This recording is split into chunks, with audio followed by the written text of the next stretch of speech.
السلام عليكم ورحمة الله وبركاته. نحمده ونصلي على رسوله الكريم. أما بعد فأعوذ بالله من الشيطان الرجيم.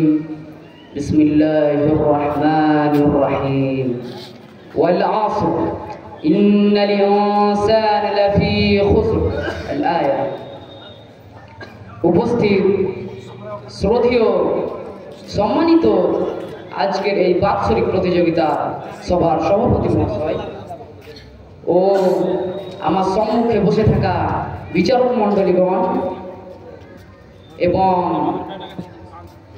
স্টেজে উপস্থিত অতিথিবৃন্দ এবং আমার সম্মুখে বসে থাকা তালিবে ইলম ভাই সকল, আজকে আমি আপনাদের সামনে যে বিষয়টি নিয়ে আলোচনা করতে চলেছি সেটি হলো সময় অমূল্য সম্পদ।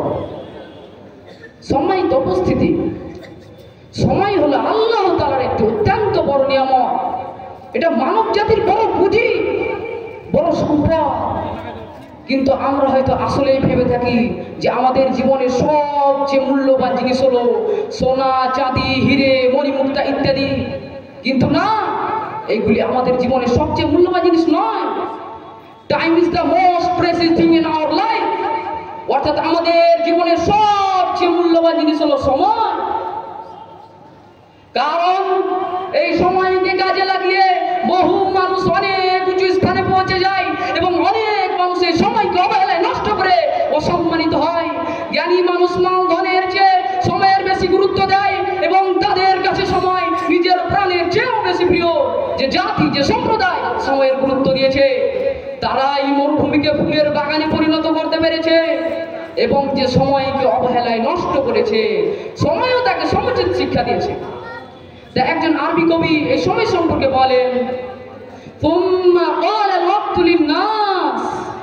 সময় লোকেদের বলল,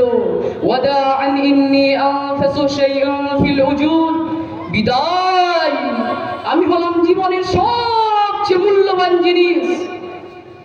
সম্মানিত উপস্থিতি, এ কথাই সত্য যে মানব জাতির দুরবস্থা অবনতির পেছনে বহু কারণ থাকলেও এই সময় সম্পর্কে অবহেলা এর অন্যতম কারণ।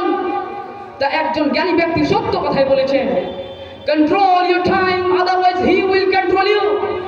অর্থাৎ তুমি তোমার সময় আয়ত্ত নাও, অর্থাৎ তুমি সময় আয়ত্ত নাও, অন্যথা তুমি তার নিয়ন্ত্রণাধীন হয়ে যাবে, অন্যথা তুমি তার গোলাম হয়ে যাবে। সম্মানিত উপস্থিতি, কোরআন ও হাদিসের বিভিন্ন জায়গায় সময় সম্পর্কে তাৎপর্য বর্ণিত হয়েছে। যেমন আল্লাহ তাআলা সূরা আসরের 1 নম্বর আয়াতের মধ্যে বলেন, ওয়াল আসর, সময়ের কসম।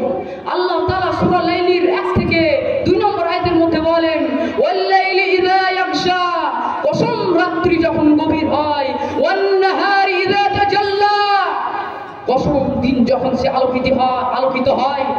সম্মানিত উপস্থিতি, একবার কি আপনারা ভেবে দেখেছেন আল্লাহ তাআলা এসবের কসম খাওয়ার কারণটা কি হতে পারে? আল্লাহ তাআলা এসবের কসম কেন খেয়েছেন? নিশ্চয়ই কোনো উদ্দেশ্য রয়েছে। সে উদ্দেশ্যটি হলো মানব জাতি যেন তার জীবনে সময়ের গুরুত্ব অনুধাবন করে। অনুরূপভাবে রাসূলুল্লাহ সাল্লাল্লাহু আলাইহি ওয়াসাল্লাম বলেন, লা তাযুলু কদমা ইবনে আদম ইয়াউমাল কিয়ামাহ হাত্তা ইউসআলা আন খামস। কিয়ামতের দিন আদম সন্তানের এক পাও এগোবে না যতক্ষণ না তাকে 5টি বিষয় প্রশ্ন করা হবে। তার মধ্যে একটি হলো আন উমরিহি ফিমা আফনা, তার বয়স সম্পর্কে জিজ্ঞাসা করা হবে। সেটা কিসে ব্যয় করেছে, সেটা কিসে নষ্ট করেছে। তাকে যে 40 বছর, 50 বছর, 60 বছর হায়াত দেওয়া হয়েছিল সেটা কিসে ব্যয় করেছে।